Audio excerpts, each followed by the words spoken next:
welcome to 4 Minutes Closer to God. My name is Doug.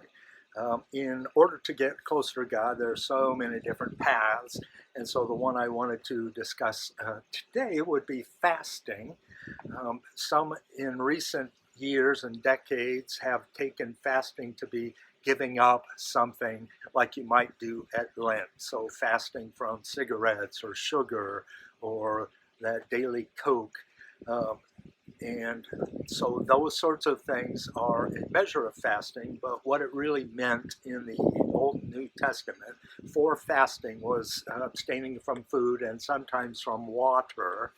Now we know, medically speaking, that you can't fast from water for more than like 3 days without the possibility of real illness, uh, dehydration, and even death, where you can go for a while without food. And so the idea of fasting is self-sacrifice for the purpose of spiritual commitment and spiritual enlightenment. And there are things that occur during a fast that enable that to happen. And so the experience I've had with fasting has drawn me closer to God in a spiritual sense. I've felt more alive and not needing to sit down and have a meal and the sluggishness that often accompanies that, sometimes the need for a nap.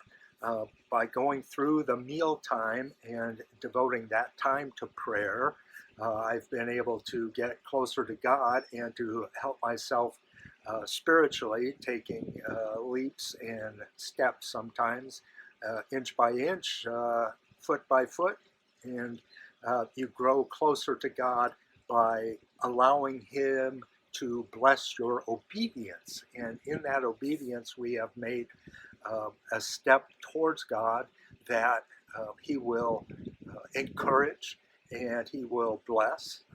Historically, people would fast every Friday, for example. In Catholic tradition, they would abstain from meat on Fridays, and so fish became the staple meal for lunch or dinner on Fridays. That has changed in recent memory, but the early church would fast regularly. John Wesley would often fast Wednesdays and Fridays himself. And so the devotion of a person to spiritual matters, to prayer, and to uh, thinking those thoughts that would help encourage prayer for the needy, feeling the pain of hunger that others experience daily. And so as a child, my parents would have me eat because there were children in China who weren't able to eat. And now that I don't find that necessarily to be true, there still are children around the world who do not have proper nutrition, aren't fed enough, and who really face starvation.